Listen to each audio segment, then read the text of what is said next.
வணக்கம். ஒரு மணி செய்திகளை வழங்குவதற்காக நான் அபிநயா. முதலில் தலைப்புச் செய்திகளை பார்க்கலாம். அரசு ஊழியர்களுக்கான அகவிலைப்படி 2 விழுக்காடு உயர்வு. பண்டிகை கால முன்பணம் 20,000 ரூபாயாக அதிகரிக்கப்படுவதாக முதலமைச்சர் மு.க. ஸ்டாலின் அறிவிப்பு. அரசு பணியாளர்கள் மற்றும் ஆசிரியர்கள் அவங்களோட குடும்பத்தினரோட பண்டிகைகளை சிறப்பாக கொண்டாடின வகையில் ஏற்கனவே இதுவரை வழங்கப்பட்டு வரும் 10,000 ரூபாய் பண்டிகை கால முன்பணம் தற்போது 20,000 ரூபாயாக உயர்த்தி வழங்கப்படும். பழைய ஓய்வூதிய திட்டம் உள்ளிட்டவை குறித்து ஆராய அமைக்கப்பட்ட குழு செப்டம்பருக்குள் அறிக்கை அளிக்க வேண்டும். சட்டப்பேரவையில் முதலமைச்சர் மு.க. ஸ்டாலின் அறிவிப்பு.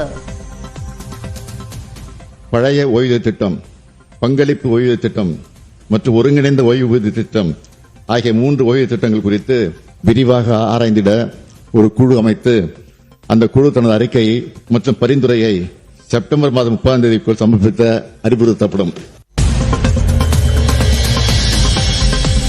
அரசு ஊழியர்கள், ஆசிரியர்கள் ஈட்டிய விடுப்பு நாட்களை சரண் செய்து பணப்பலன் விவகாரம். வரும் அக்டோபர் மாதம் முதல் 15 நாட்களை சரண் செய்யலாம் என முதலமைச்சர் அறிவிப்பு. அரசு அலுவலர்கள் மற்றும் ஆசிரியர்களுடைய கோரிக்கையை பரிசீலித்து ஈட்டி விடுப்பு நாட்கள் 15 நாட்கள் வரை 1/10/2025 முதல் சரண் செய்து பணப்பயன் பெறலாம் என்பதை இந்த அவையில் மகிழ்ச்சியோடு தெரிவித்துக் கொள்கிறேன். அசையா சொத்துக்களை பதிவு செய்ய அசல் ஆவணம் மற்றும் வில்லங்கச் சான்றிதழ் கட்டாயம். புதிய மசோதாவை தாக்கல் செய்தார் அமைச்சர் மூர்த்தி. கிராமங்களில் விளம்பர பலகை வைக்க ஊராட்சிகளில் அனுமதி பெறுவதை கட்டாயமாக்கும் மசோதா சட்டப்பேரவையில் தாக்கல். மீறினால் ஓராண்டு சிறை தண்டனையுடன் 5,000 ரூபாய் அபராதம் விதிக்கப்படும் என அறிவிப்பு. தமிழ்நாட்டில் மதவாதம் நுழைய முடியாது என சட்டப்பேரவையில் முதலமைச்சர் மு.க. ஸ்டாலின் திட்டவட்டம். காஷ்மீர் சம்பவம் போல் தமிழ்நாட்டில் நடைபெறாது என்றும் உறுதி. காஷ்மீர் மாதிரி நடக்கக்கூடாது என்றும் இங்கே பேசியிருக்கிறார். அது மாதிரி நிச்சயமாக தமிழ்நாட்டை பொறுத்தவரை நடைபெறாது என்பதை உறுதியுடன் தெரிவித்துக்கிறேன். கும்பகோணத்தில் கலைஞர் பல்கலைக்கழகம் அமைப்பதற்கான மசோதாவை சட்டப்பேரவையில் தாக்கல் செய்தார் அமைச்சர் கோவிச்செழியன். வேந்தராக முதலமைச்சரும் இணைவேந்தராக உயர்கல்வித்துறை அமைச்சரும் இருப்பார்கள் என தகவல். 2025ஆம் ஆண்டு கலைஞர் பல்கலைக்கழக சட்ட முன்வடிவை அறிமுகம் செய்ய அனுமதி கோருகிறேன். மாண்புமிகு உயர்கல்வித்துறை அமைச்சர்களின் தீர்மானம் பேரவையின் முடிவுக்கு விடப்படுகிறது. ஏற்போர் ஆம் என்க, மறுப்போர் இல்லை என்க. ஏற்போரே அதிகம் என்று கருதுகிறேன். ஏற்போரே அதிகம். தீர்மானம் நிறைவேறியது.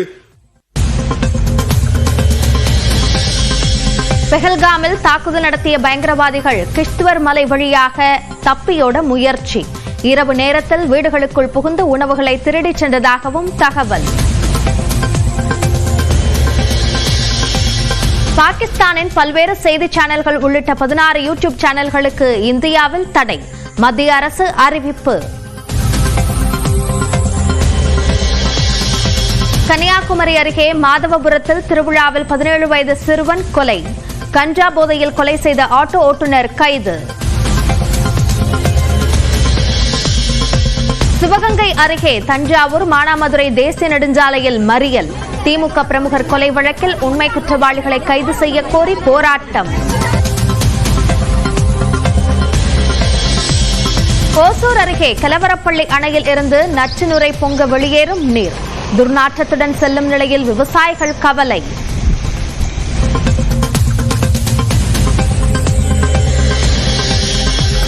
கடலூரில் 22 ஆண்டுகளுக்கு முன்பு நடந்த முருகேசன் கண்ணகி ஆணவ கொலை வழக்கு. கொலையாளிகள் 3 பேருக்கான ஆயுள் தண்டனையை உறுதி செய்தது உச்சநீதிமன்றம்.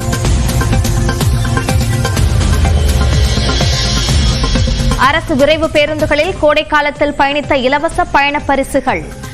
அதிகபட்சம் 20 முறை இலவசமாக பயணிக்கும் வகையில் குலுக்கல் முறையில் பரிசு வழங்கப்படும் என அறிவிப்பு. அமைச்சரவையில் மீண்டும் இடம் பிடித்த மனோ தங்கராஜுக்கு பால்வளத்துறை ஒதுக்கப்படும் என தகவல். இன்று மாலை ஆளுநர் மாளிகையில் பதவியேற்பு விழா. உக்ரைனின் ராணுவ தளங்களை குறிவைத்து ரஷ்யா தாக்குதல். ட்ரோன்களை மறித்து அழித்ததாக உக்ரைன் விளக்கம்.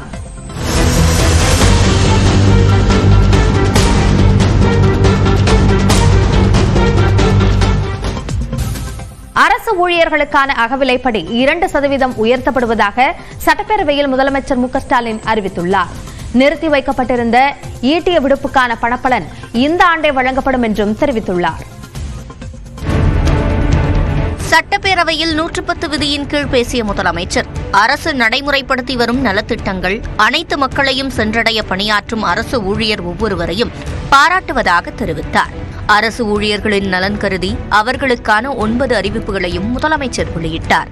அதன்படி கொரோனா காலத்தில் நிறுத்தி வைக்கப்பட்டிருந்த அரசு அலுவலர்களுக்கான ஈட்டிய விடுப்பை சரண் செய்யும் நடைமுறையை அடுத்த ஆண்டு ஏப்ரல் முதல் செயல்படுத்தப்படும் என்று நிதிநிலை அறிக்கையில் தெரிவிக்கப்பட்டிருந்த நிலையில் அரசு ஊழியர்களின் கோரிக்கையை ஏற்று ஈட்டிய விடுப்பு நாட்களில் 15 நாட்கள் வரை வரும் அக்டோபர் முதல் சரண் செய்து பணப்பயன் பெறலாம் என்று முதலமைச்சர் அறிவித்தார்.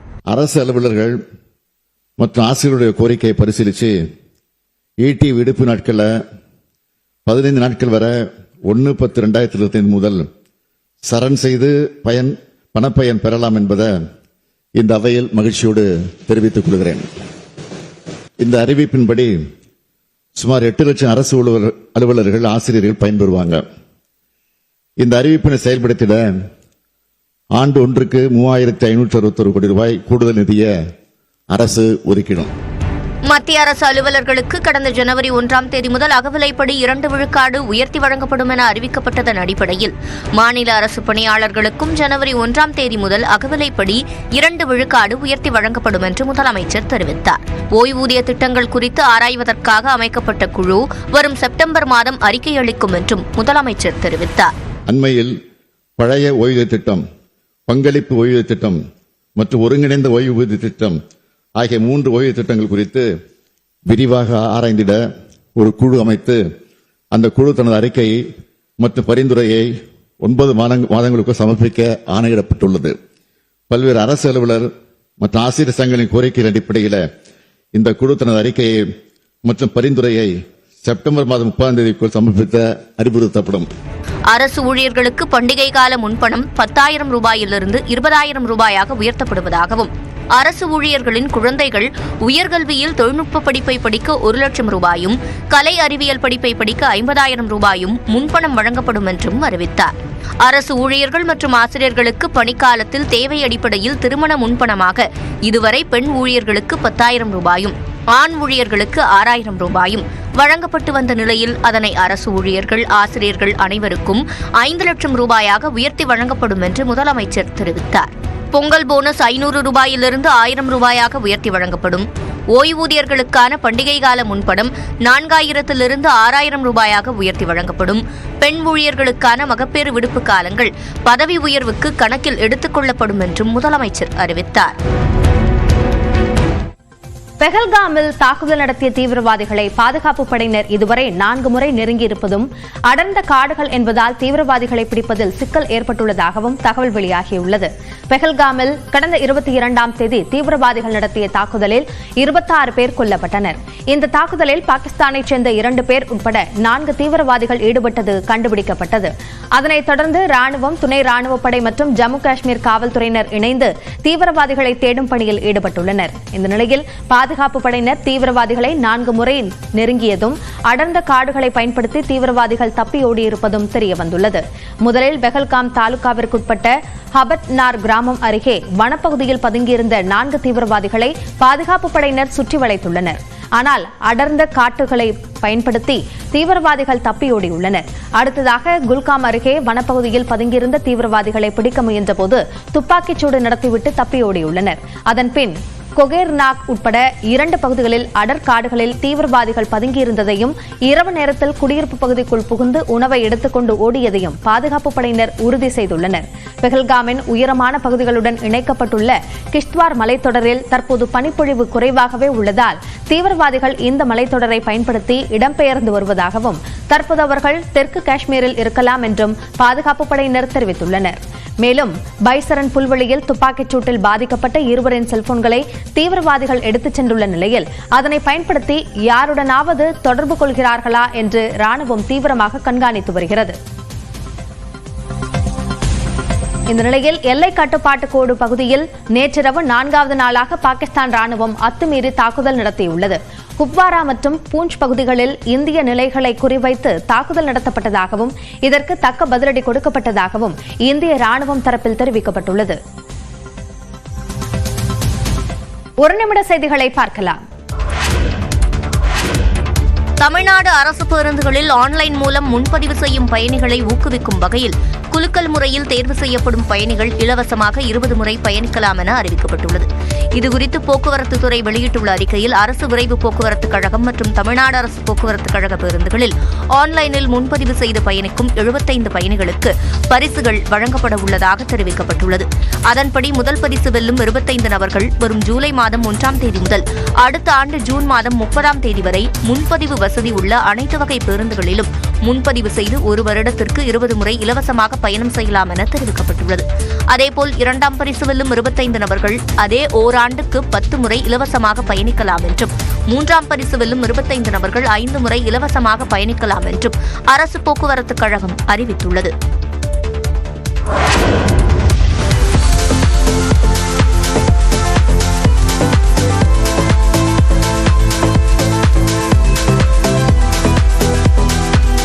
பத்மபூஷன் விருதை பெறுவதற்காக சென்னையிலிருந்து குடும்பத்துடன் அஜித்குமார் டெல்லிக்கு புறப்பட்ட காட்சி இது.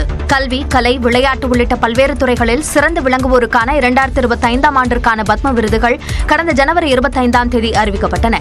7 பேருக்கு பத்ம விபூஷன் விருதும் நடிகர் அஜித் உள்ளிட்ட 19 பேருக்கு பத்மபூஷன் விருதும் அறிவிக்கப்பட்டன. மேலும் 113 பேருக்கு பத்மஸ்ரீ விருதுகள் அறிவிக்கப்பட்டுள்ளன. இந்த நிலையில் டெல்லியில் உள்ள குடியரசுத் தலைவர் மாளிகையில் இன்று மாலை நடைபெறும் விழாவில் விருதுகளை குடியரசுத் தலைவர் திரௌபதி முர்மு வழங்க உள்ளார். இந்த நிகழ்ச்சியில் பங்கேற்பதற்காக மனைவி ஷாலினி, மகள் மற்றும் மகனுடன் சென்னையிலிருந்து டெல்லிக்கு அஜித்குமார் ஞாயிற்றுக்கிழமை சென்றார்.